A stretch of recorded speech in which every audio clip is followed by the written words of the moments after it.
On a winter afternoon in 1879, a former employee of Longview Asylum walked into the offices of the Cincinnati Enquirer with a story the hospital's directors never wanted printed. In the laundry room, patients who angered the wrong attendant were held underwater in a tub or had a wet towel pressed over the face until they stopped resisting. These were not the dangerous nor the violent. They were women committed for what 19th century doctors vaguely called insanity, sent to Longview to be healed. The paper ran the account in print for the city to read, and for a few weeks, Cincinnati was forced to look directly at a hospital it had spent 20 years being proud of. It was not supposed to end up here. Longview had opened in 1860 with a genuinely different promise than the institutions that came before it. Fresh air, bowling alleys, singing birds in the wards, and a superintendent who wrote that scourging and tormenting patients belonged to a crueler, older age. It was built on reform, on the belief that the mentally ill deserved comfort rather than chains. And for a while, it delivered exactly that. But good intentions do not scale on their own. Every year brought more patients than the year before, and no matching promise of more beds, staff, or money. What began as 400 people in a modern, humane asylum would swell past 3,000, packed into buildings never designed to hold them, cared for by a staff stretched past its limits and, sometimes past its conscience. This is the story of how a city's best intentions collapsed under the weight of its own growth, and of the people who paid the price for that collapse. Chapter 1. A City with No Place to Put Its Sorrow. Long before there was a Longview, there was simply the question of what to do with a person whose mind had broken. In the early 1800s, Cincinnati had no real answer. A family with money might keep a struggling relative at home, hidden in a back room, or pay for a private keeper who took in a handful of patients under something close to house arrest. A family without money had far fewer choices. The mentally ill of Cincinnati were as likely to end up in a jail cell as in anything resembling a hospital. There was no meaningful distinction yet, in the eyes of the law or the public, between a person who had committed a crime and a person who was simply frighteningly unwell.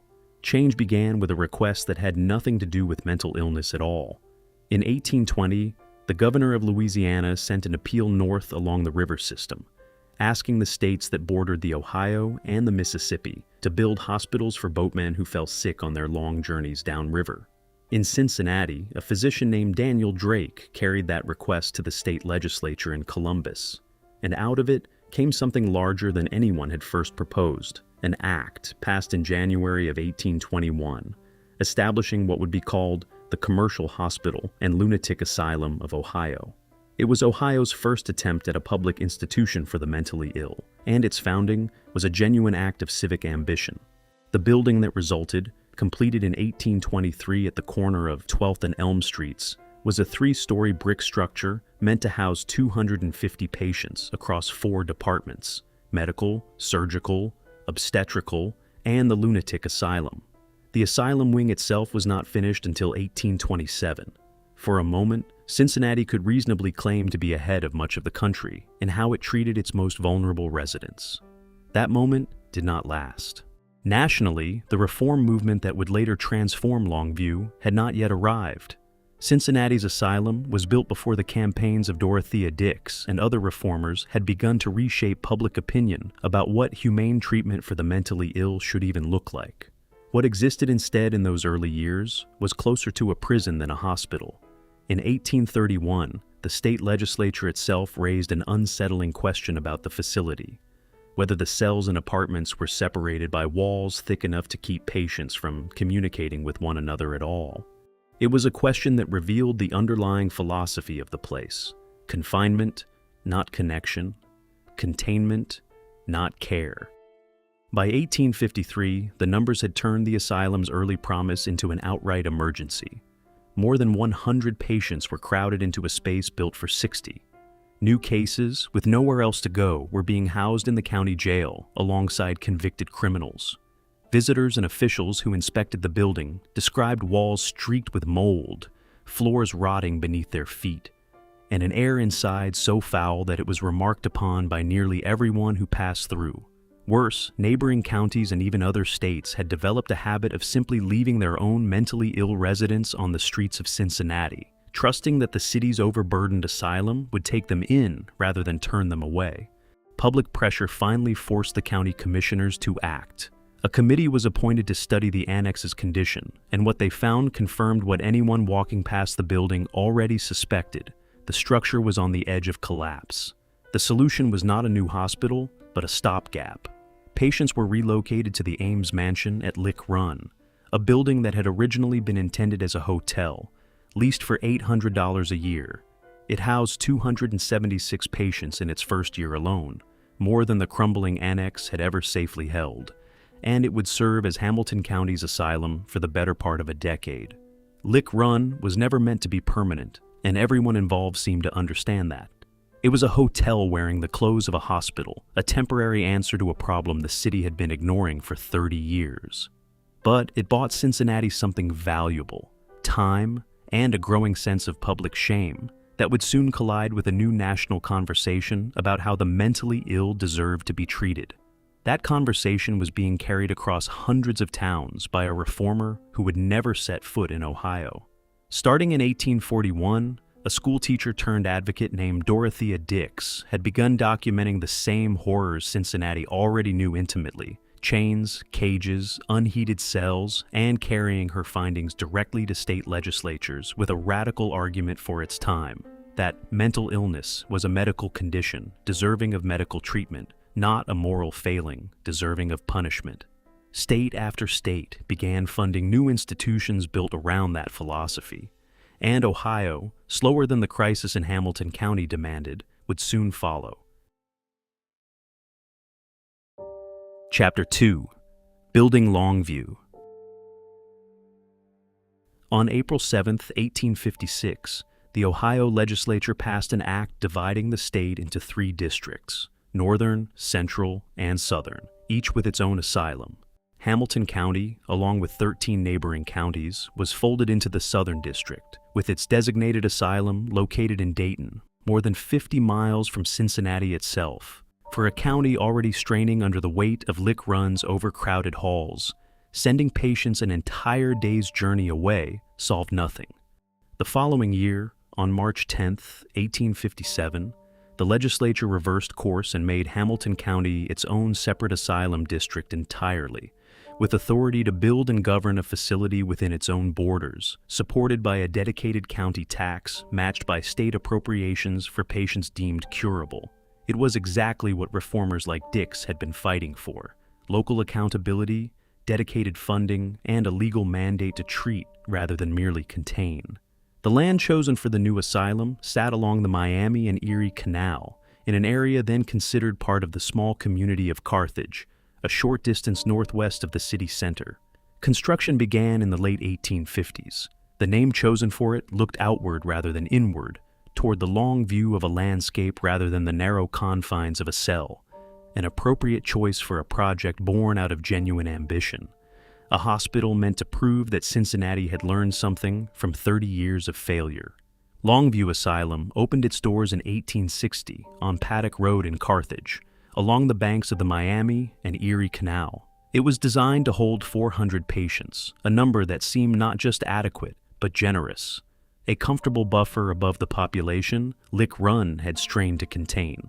The building itself was constructed with the era's most progressive architectural thinking in mind: wide corridors, abundant natural light, and wards organized to separate patients by the nature and severity of their conditions, rather than simply warehousing everyone together.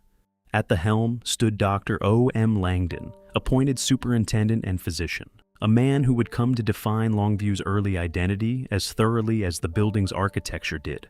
Langdon believed that the timing of treatment mattered as much as its quality. Patients admitted early in the course of their illness, he argued, carried far greater hope of restoration to health. Those whose families delayed, who exhausted every other option before finally bringing a loved one to the asylum's doors, often arrived so far gone that recovery was no longer a realistic goal, and death inside the institution became the most likely outcome. It was an early, unusually direct acknowledgement that an asylum's success depended as much on when society chose to intervene as on what happened once a patient was admitted. The first full year of operation was documented in an annual report published in 1862, and what it described was remarkable. The report detailed a hospital offering patients genuine recreation, a bowling alley, dancing parties held for entertainment and social connection, singing birds kept in the wards to soften the atmosphere of confinement. Langdon wrote directly about the brutal treatments common in earlier institutions, where unfortunate inmates had been scourged and tormented, as though their misfortune were their crime. That kind of cruelty was fortunately not so prevalent at Longview. It was a claim made with evident pride, and for a time, it appears to have been largely true. Later descriptions of the hospital's interior reinforce this early character. Patient rooms were furnished with a level of care that seems almost startling set against what asylums of the period are remembered for today. Walls were hung with reproductions of celebrated artwork. Wards contained inlaid tables, fine needlework, fresh flowers, and small decorative pieces that went largely undamaged by the patients living among them. Each ward included what observers called a cozy corner, a furnished nook with bookshelves and easy chairs, set aside for patients trusted enough to use the space without disturbing it. None of this was accidental. It reflected a deliberate philosophy that the environment itself was part of treatment, that a person recovering from mental illness deserved beauty and dignity rather than bare walls and locked doors. Even outside observers who arrived skeptical seemed to leave convinced. In December of 1869, a Hamilton County grand jury toured Longview alongside the county jail, the county infirmary, and Cincinnati Hospital as part of a broader inspection of the city's public institutions. Their published findings, printed in the Cincinnati Enquirer, described Longview as being in the best possible condition, superintended with great care and economy under Dr. Langdon. The treatment patients received was marked by kindness, sympathy, and consideration, the very qualities that could work wonders toward genuine mental recovery. For a hospital not yet a decade old, it was as strong an endorsement as any institution of its kind could hope to receive. But even in these earliest, most promising years, warning signs were already visible to anyone looking closely enough. Longview's annual reports, alongside their descriptions of dancing parties and singing birds, also documented something less celebratory, a persistent shortage of funds, and a staff stretched thinner each year by a population that was already beginning to outpace the beds built to hold it. The hospital's founders had designed Longview around the assumption that 400 patients represented a reasonable, sustainable ceiling. That assumption would not survive its first decade. Chapter 3: The Building Set Apart. 6 years after Longview opened its doors, the hospital's directors approved construction of a second structure, deliberately positioned some distance from the main asylum building. Its purpose was not to relieve overcrowding, at least not primarily. It was built to house black patients separately from white ones, under a designation the hospital's own records at the time referred to as care for the state's colored insane. Longview was not unusual in making this choice. It was, in fact, part of a pattern spreading rapidly across the entire country, one that reveals how deeply questions of race had embedded themselves into the supposedly enlightened science of psychiatric reform. The reform movement that had inspired Longview's founding had never been built on an assumption of equal treatment across racial lines. One of the most influential asylum architects of the era, Thomas Story Kirkbride, a Pennsylvania physician whose design principles shaped hospitals across the country, wrote plainly that mixing patients of different races and classes together was not what American hospitals for the insane should aim to provide. His view was not a fringe position. It reflected the dominant medical thinking of the period, one that treated racial separation as a matter of proper hospital administration rather than a moral question at all. Longview's 1866 building placed it among the earliest institutions in the country to formalize this separation. In the same decade, the Alabama Insane Asylum in Tuscaloosa opened with segregated facilities from its founding. Georgia added a separate building for black patients at its state asylum in Milledgeville. Tennessee's legislature appropriated funds for what it explicitly labeled an asylum for colored insane patients. Over the following decades, this pattern would repeat itself across dozens of American institutions, from Virginia to Texas to Oklahoma, each one building or designating separate spaces, often with fewer resources, less staff, and worse conditions than the facilities reserved for white patients. The justifications offered for this system reveal as much as the system itself. Prominent psychiatrists of the era argued publicly that Black Americans had experienced little mental illness before emancipation, and that freedom itself had triggered a supposed epidemic of insanity among Black communities. One asylum superintendent, Dr. Theophilus O. Powell, of the Georgia State Lunatic Asylum in Milledgeville, cited rising statistics on insanity among Black Americans as evidence that liberty had proven psychologically damaging to a population he believed unprepared to handle it. These were not private whispered prejudices. They were delivered as formal medical addresses published in professional journals, and treated as legitimate scientific reasoning by the very institutions meant to advance humane psychiatric care. What this meant in practice was a two-tiered system operating under a single name. Black patients were housed further from the main hospital, often in older or less well-appointed structures, cared for with the same shortage of staff and funding that strained the entire institution, but concentrated more heavily on the population furthest from public attention. The cozy corners, the fine needlework, the singing birds that so impressed visitors touring Longview's main wards were rarely the story told about the separate building standing at a careful distance from it. Record-keeping from the period is often thinned precisely where accountability was most needed, a silence that itself speaks to how little scrutiny the segregated wards received compared to the institution's public face. This was the architecture of a hospital built on reform and dignity, quietly reproducing the racial hierarchies of the world outside its walls. It would remain part of Longview's structure for generations, a physical reminder that the promise of humane treatment extended unevenly, shaped as much by the prejudices of its era as by any genuine medical philosophy. And as the pressures of overcrowding began to mount across the entire institution in the decades that followed, it was often the patients furthest from the hospital's public image, whether separated by race, by poverty, or simply by the misfortune of arriving too late for early treatment, who would feel that strain most severely. Chapter 4. A city's good intentions outgrow their walls. Numbers alone tell the story of what happened to Longview in the decades following its hopeful opening. A hospital built for 400 patients held 800 within 30 years. That is not gradual growth. That is a facility doubling its intended population, while its walls, wards, and staff remained largely the same. Every bed built for one patient was effectively serving two. Every doctor, attendant, and dollar of funding was being asked to stretch across twice the responsibility it had been designed to carry. The canal that once lent the hospital grounds a certain pastoral charm became one of the clearest physical symbols of the institution's decline. The Miami and Erie Canal, which ran alongside Longview's property, had been a working waterway when the asylum was built, part of the reason the site was chosen at all. By the time the hospital's population had doubled, the canal had degraded into what observers of the era bluntly called an open sewer, stagnant, foul, and almost certainly a contributing source of the very infections that were steadily killing patients inside the wards above it. A hospital built beside a source of civic pride now sat beside a source of civic embarrassment, and the distance between those two realities never seemed to trouble the funding bodies responsible for either.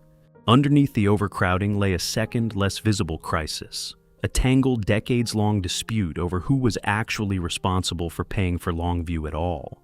The legal history behind this dispute reads less like hospital administration and more like a political feud. When Hamilton County first won the right to build its own asylum district in 1857, the funding arrangement seemed clear enough on paper, a dedicated county tax matched by state appropriations. But in 1873, the legislature repealed that original arrangement and replaced it with a new formula, one that tied Hamilton County's share of state funding to the county's population relative to the rest of Ohio.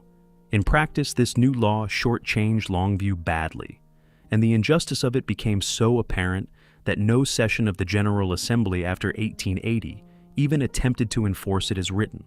What followed was not a clean fix, but a slow, improvised workaround.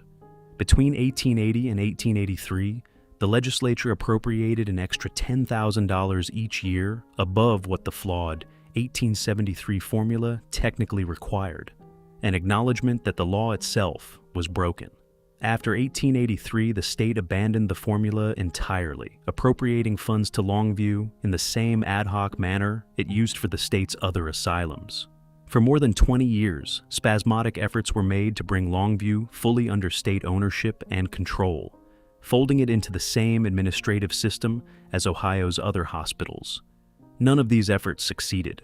Longview remained a strange hybrid, a county institution receiving state money under rules no one seemed able to agree on, described by observers of the period as the subject of a great political wrong. This was the environment in which Longview's population kept climbing. Expansions to the physical plant throughout the 1890s eventually raised capacity to 955 beds. By the middle of the 20th century, the hospital that had opened with 400 patients was housing more than 3,000 at once, spread across a campus that had grown piecemeal in response to the crisis rather than according to any coherent long-term plan. Staff shortages that had been a quiet concern in Dr. Langdon's earliest annual reports became a chronic and worsening condition, one that would be documented in official reports for decades without ever being fully resolved. None of this happened because anyone in particular set out to build a broken institution. It happened because a hospital designed around one set of assumptions: 400 patients, adequate funding, a manageable staff to patient ratio, was asked to absorb a population and a political burden it was never built to carry without ever receiving the resources that growth would have required. Overcrowding is rarely the product of a single decision. It is the slow accumulation of 1,000 small failures to say no, or to properly fund yes. And it was precisely this kind of overcrowding, layered on top of chronic underfunding and understaffing, that created the conditions under which the darkest chapter in Longview's history would eventually unfold, not in the hospital's public reports, but in a laundry room where no inspector thought to look. Chapter 5. The Irish Patients and the Weight of a Stereotype. Among the thousands of patients who passed through Longview's wards, one immigrant community left behind a body of records unusually well suited to examination: Cincinnati's Irish population. By the second half of the 19th century, the city held one of the largest Irish immigrant communities in the American Midwest. And like immigrant communities across the country, Cincinnati's Irish residents carried the weight of a stereotype that shaped how they were seen, and how quickly they were judged unwell. Popular opinion of the era characterized Irish immigrants as prone to violent tempers and heavy drinking, a caricature only partially rooted in reality, but repeated often enough to become a kind of diagnostic shortcut. A relative's ordinary grief, stress, or eccentricity could be reframed through that lens as confirmation of a national character flaw, and confirmation enough to justify a trip to Longview's doors. A review of Cincinnati death records connected to Longview and cross-referenced with Irish birthplaces returns 122 individual cases, 78 women and 44 men. Insanity itself was listed as a cause of death for 74 of these patients, but only 2 of them died from insanity alone, unaccompanied by any other listed condition. The remaining cases were recorded alongside a wide range of physical ailments: dysentery, heart disease, pneumonia, and many more. Taken together, roughly 28% of this subset died from causes directly tied to infection, conditions that findable evidence links plausibly to the very unsanitary environment created by the canal's decline and the hospital's chronic overcrowding. But one diagnosis appears more often than any other across the full sample, and it is the one that speaks most directly to the quality of care patients actually received. Nearly 30% of these 122 patients had marasmus listed as a cause of death, either alone, alongside insanity, or in combination with another condition. Marasmus is a severe form of malnutrition, marked by chronic diarrhea, extreme vulnerability to respiratory infection, wasting of muscle and body fat, brittle hair, dry skin, and a profound loss of energy and will. It is a condition almost never diagnosed in the modern United States, one now associated primarily with famine and catastrophic food scarcity in the world's poorest regions. Marasmus is also a treatable condition. A patient does not die of starvation inside a hospital unless that hospital has failed to provide adequate food and basic physical care. Finding marasmus as the single most common recorded cause of death among Longview's Irish patients is not definitive proof of deliberate cruelty, but it is difficult to interpret as anything other than evidence of systemic neglect. If close to a third of a given population died of a condition rooted in inadequate nutrition, it is reasonable to conclude that a far larger number of patients suffered milder versions of the same deprivation and survived long enough to eventually be released, their suffering never making it into any death certificate at all. The hospital's own chronic underfunding offers an obvious and uncomfortable explanation. There simply was not enough money to reliably feed every patient in a facility that had doubled or tripled its intended population. Isolation compounded the danger. Most of the Irish patients recorded in these death records were unmarried, without the kind of close family network that might have advocated on their behalf, visited regularly, or noticed and challenged a visible physical decline. Many were ultimately buried not with family, but in the cemetery maintained on the asylum's own grounds, a quiet, permanent marker of how completely some patients had been separated from the communities they came from. That isolation, combined with a stereotype that framed Irish immigrants as inherently prone to breakdown, created a kind of self-reinforcing cycle. Fear of the asylum kept families from seeking help until conditions had grown severe, and the severity of those late admissions in turn reinforced the very stereotype that had discouraged earlier intervention in the first place. What the Irish patient records ultimately reveal is not unique to one immigrant community. It is a window into how an overcrowded, underfunded institution failed a population already viewed with suspicion, and how that failure could pass almost entirely without public scrutiny. That silence would not hold forever. Within Longview's walls, another kind of neglect was building towards something far more visible, far harder for the city to ignore once it finally came to light. Chapter 6. Taking Down. By 1879, nearly 2 decades of overcrowding, underfunding, and chronic understaffing had done more than strain Longview's resources. It had eroded the very oversight that was supposed to keep patients safe from the people entrusted with their care. Dr. Langdon's early promise that Longview would reject the scourging and tormenting common at older institutions had been built on a staffing model that no longer resembled reality. Attendants managing wards meant for a fraction of their actual population, working long hours for low pay, with little training and even less supervision, were left largely alone with some of the most vulnerable people in the city. It was precisely the kind of environment in which mistreatment tends to take root. That year, the Cincinnati Enquirer published a series of articles based on the account of a former Longview employee who had resigned their position and come forward with what they had witnessed.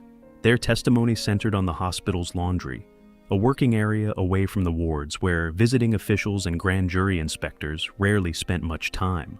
There, certain female patients who drew the anger or frustration of a particular attendant were subjected to physical punishment disguised as routine handling, held underwater in a laundry tub, or restrained with a wet towel pressed over the face until they stopped resisting. The newspaper described these incidents plainly, without sensationalizing them further than the facts themselves demanded, and reported that beatings had occurred and had been witnessed directly by the employee who eventually chose to speak. What made this account so damaging was not only its content, but its source. This was not an anonymous rumor or a second-hand tale passed through the city's grapevine. It came from someone who had worked inside Longview's walls, who had seen the pattern repeat itself closely enough to describe it with specificity, and who chose, at real professional and personal risk, to walk away from their position and put their name behind an account the hospital's directors had every incentive to deny. Whistleblowing of this kind, inside a 19th century institution with virtually no formal mechanism for reporting patient abuse, required a particular kind of courage, the willingness to be disbelieved, dismissed, or worse, in service of patients who had no voice of their own within the system. The patients targeted in these accounts were among the least able to advocate for themselves. Committed under the broad and often vaguely applied label of insanity, many had no family visiting regularly enough to notice bruising or a sudden change in demeanor, no legal standing to file a formal complaint, and no reliable audience willing to believe their word over that of hospital staff, even if they had been able to voice one. This is precisely what made the laundry room, tucked away from the wards that grand juries and inspection committees actually toured, such a dangerous blind spot. The same overcrowding and understaffing that had been documented in annual reports for years had created exactly the kind of unsupervised space where mistreatment could occur repeatedly without triggering the institutional response it should have. It would be inaccurate to suggest that the 1879 revelations single-handedly transformed Longview overnight. Institutional reform tended to move slowly, shaped as much by continued funding shortages as by public outrage. But the Enquirer's reporting did accomplish something the hospital's own internal reviews had consistently failed to achieve. It forced Longview's practices into open public view, stripped of the careful language that annual reports and grand jury summaries had used for 2 decades to describe an institution operating with kindness, sympathy, and consideration. The gap between that official language and the lived reality inside the laundry room became impossible for the city to ignore. The scandal also crystallized something that had been building throughout Longview's first 2 decades: the recognition that good intentions meant nothing without the sustained funding, staffing, and oversight required to make them true year after year. A hospital can be founded on genuine reform and still, through simple neglect of the systems meant to enforce that reform, become capable of the very cruelty it was built to leave behind. Longview did not become a place of mistreatment because its founders were dishonest. It became one because a city allowed an institution's growth to outpace every safeguard meant to keep pace with it. In the years that followed, calls for better oversight of Ohio's asylums grew louder, part of a broader national reckoning with how poorly the country's mental institutions had lived up to the reform movement that created them. Longview itself would continue operating for another century, its population still climbing even as public scrutiny of institutions like it slowly intensified. The scandal of 1879 did not end Longview's troubles, but it marked a turning point in how closely the public was willing to look, and it left behind a documented reminder that an institution's stated values and its daily practice could drift dangerously far apart when no one was watching closely enough. What Longview needed next was not simply more scrutiny in a single scandal's aftermath, but the sustained capacity to keep growing without losing itself in the process, a test the hospital would face again and again as its population climbed toward numbers no one in 1860 could have imagined. Chapter 7. Growth Without End. Longview entered the 20th century still trying to outbuild its own overcrowding, one expansion at a time. Throughout the 1890s, new wards had been added to the original complex, eventually raising the hospital's total capacity to 955 beds, more than double what the institution had been designed to hold at its founding. For a brief period, this expansion offered some relief, but it did not last. The city's population kept growing. Psychiatric commitment remained the default response to a wide range of conditions the era poorly understood, and Longview's beds filled again almost as quickly as they were built. The most significant structural shift came in 1927, when the state of Ohio finally took over full ownership and administration of Longview, ending decades of the tangled, contentious funding arrangement that had defined the hospital's relationship with Hamilton County since its founding. With that transfer of authority came a new name as well. Longview Asylum, the name the institution had carried since its founding, was retired in favor of Longview State Hospital, a change that reflected both the shift in ownership and a broader national move away from the word asylum itself. Along with this transfer of authority came a substantial expansion of the physical campus itself. The state purchased additional surrounding land, eventually growing the total footprint to roughly 300 acres, extending the hospital's presence across 3 city blocks along Paddock Road. What had begun as a single purpose-built structure was now a sprawling institutional campus, added to piecemeal across nearly 70 years of continuous operation. The 1940s brought further construction, this time reflecting a changing understanding of what a modern psychiatric hospital needed beyond simple housing. A dedicated medical building was completed, along with a residence for nursing staff and a chapel constructed for the spiritual needs of the patient population. These additions suggest an institution attempting to modernize its approach to care, treating patients as people with medical and spiritual needs extending beyond their psychiatric diagnoses. But modernization on paper did not resolve the deeper structural problem that had defined Longview since its earliest overcrowded decades. There were simply too many patients, and never quite enough staff or funding to care for all of them properly. By 1953, that imbalance had reached a scale difficult to comprehend. Longview's patient population stood at 3,568 individuals, housed in a facility with only 1,831 available beds.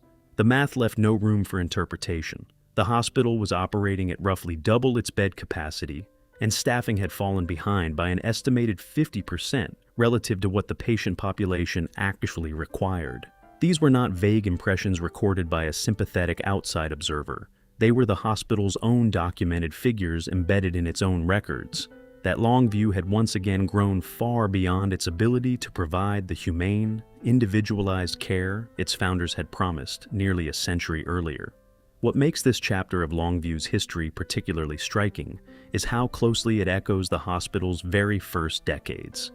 The specific numbers changed. 400 patients became 800, then 950, then well past 3,000, but the underlying pattern never did. Every expansion of capacity was met by a corresponding expansion of need, driven by a city and a state that continued relying on institutional commitment as the default response to mental illness, without ever fully reckoning with what adequately staffing and funding that response would actually require. Longview was not failing because any single administration was uniquely negligent.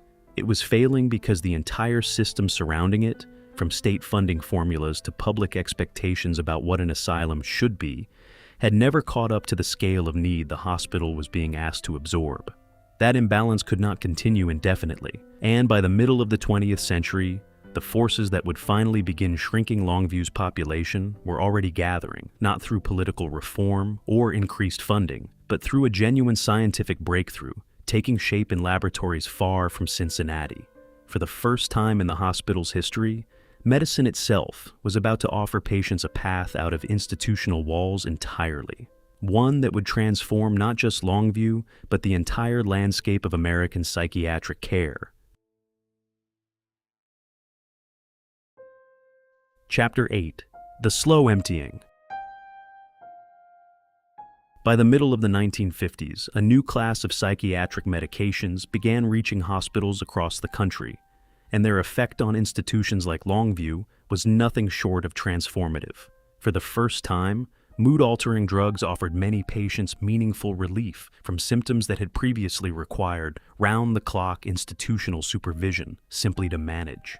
Conditions that had once seemed to demand permanent confinement could now be controlled well enough to allow a return to life outside the hospital's walls. It was a shift more profound than any building expansion or funding increase that had come before it, because for the first time, the solution to overcrowding was not more beds, but fewer patients needing them. This medical shift arrived alongside a broader change in how psychiatric care itself was understood and delivered, rather than treating institutionalization as the default response to mental illness. New approaches emphasized keeping patients connected to their communities whenever possible. Intensive case management allowed social workers and clinicians to monitor patients living independently. Day hospital programs offered structured treatment during daytime hours, while allowing patients to return home each evening. Residential care programs, smaller and more personalized than a sprawling state hospital campus, began absorbing patients who would have had nowhere to go but Longview. Together, these approaches steadily reduced the demand for the kind of vast, centralized institutional housing that had defined American psychiatric care for more than a century.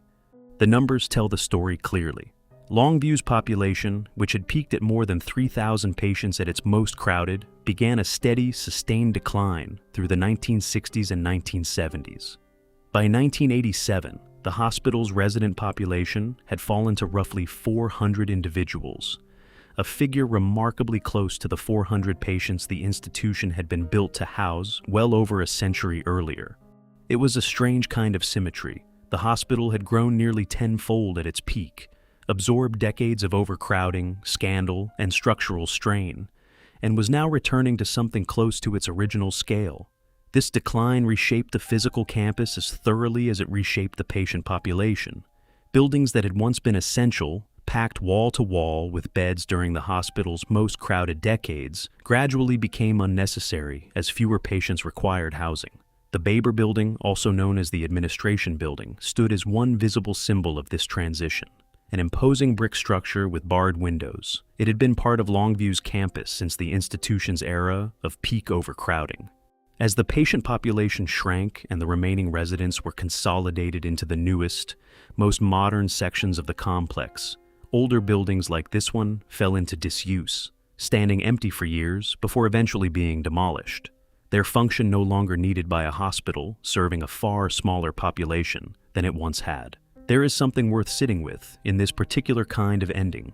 Longview did not close because it failed, or because public outrage finally forced its hand. It shrank because medicine finally offered patients something the hospital itself never could: a genuine path back to ordinary life. The institution that had opened in 1860 with singing birds and bowling alleys, that had grown into a segregated, overcrowded, chronically underfunded campus of more than 3,000 patients, was becoming something closer to what its founders had originally envisioned: smaller, more manageable, and finally capable of giving each remaining patient something closer to genuine individual attention.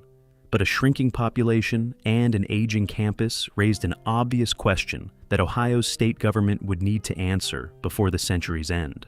What exactly should become of an institution built for a crisis that medicine itself had largely resolved? The answer would arrive not through demolition or abandonment, but through a series of consolidations and a new name, one that would carry Longview's legacy forward into an entirely different era of mental health care. Chapter 9. A New Name, a Quieter Campus. In 1984, more than a century after Dr. Langdon first described his hopes for the institutions in an annual report, Longview State Hospital was formally renamed the Pauline Warfield Lewis Center. The name change marked more than a cosmetic update. It signaled a deliberate break from the identity Longview had carried since 1860.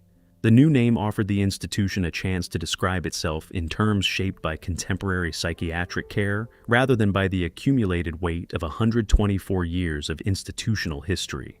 6 years later, in 1990, the Rollman Psychiatric Institute, another Cincinnati mental health facility, closed its doors and merged its operations into the Lewis Center.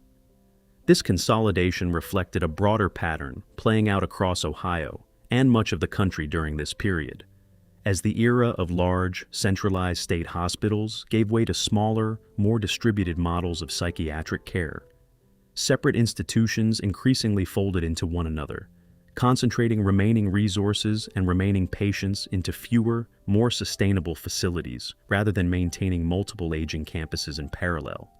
The name changed once more in the year 2000, when the complex became known as Summit Behavioral Center, a name it would carry into the 21st century as what is known today as Summit Behavioral Healthcare. Each renaming across these decades represented a deliberate act of institutional distancing, a way of signaling to the public that the facility standing on Paddock Road was not the same institution that had once housed more than 3,000 patients under conditions state officials themselves had documented as inadequate. In a literal sense, this was true. The physical campus had shrunk dramatically. The population it served bore little resemblance to Longview's 20th century overcrowding, and the medical philosophy guiding patient care had transformed almost beyond recognition from the era of Dr. Langdon's earliest annual reports. And yet, the ground itself remembers what the names have tried to leave behind. The Longview Hospital Cemetery, originally located on the asylum's own grounds, still exists today, though separated now from the modern healthcare complex, after most of the surrounding hospital land was sold off during the population's long decline. Ownership of the cemetery passed to the Ohio Department of Mental Health, and access to it today requires approval from the chief executive of Summit Behavioral Healthcare, a small but telling detail. The institution that succeeded Longview still holds the keys to its predecessor's dead. Buried within that cemetery are patients whose families never claimed them, the same isolation that shaped so much of Longview's history, from its earliest Irish patients through its final overcrowded decades. What remains today is a layered site, a functioning behavioral health center, provided under a name that carries no trace of Longview's original identity, standing on land that once held one of the largest psychiatric hospitals in the American Midwest. A separate, quiet cemetery, holding the remains of patients whose stories were rarely recorded beyond a death certificate's brief notation of cause, and a documented history, preserved in newspaper archives, state records, and academic research that refuses to let the full arc of that history disappear entirely, even as each successive name change has tried to build something new on top of it. Chapter 10. The Weight of Good Intentions.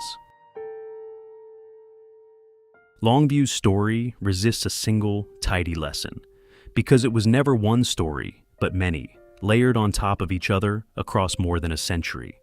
It is the story of Dr. Langdon's genuine belief that early treatment and a humane environment could restore a struggling mind, a belief borne out by bowling alleys, singing birds, and a grand jury's sincere praise. It is also the story of a separate building that silently encoded the racial prejudice of its era into brick and distance. It is the story of Irish immigrants dying of starvation inside an institution meant to heal them, and of a whistleblower who risked their position to describe what happened when no one else was watching. None of these stories cancel each other out. They all happen sometimes within the same set of walls. What ties them together is not villainy, but scale, and the particular danger of good intentions left unfunded. Longview was not conceived by people who wanted to harm the vulnerable. It was built by reformers who genuinely believed that mental illness deserved medical compassion rather than a prison cell. That belief was sincere in 1860, and it remained sincere across generations of doctors, nurses, and administrators who spent their careers inside Longview's walls.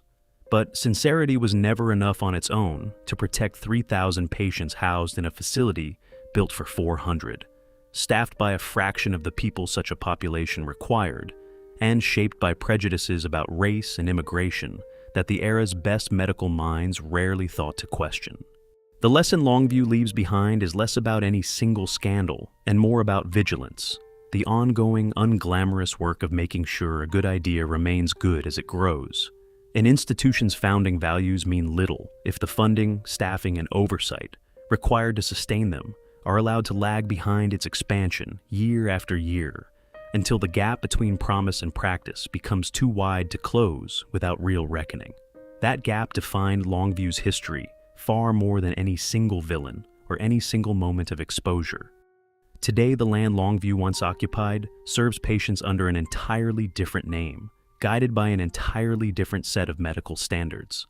The cemetery still stands, holding those the institution's living relatives never came to claim, a quiet accounting of everyone the system ultimately failed to protect.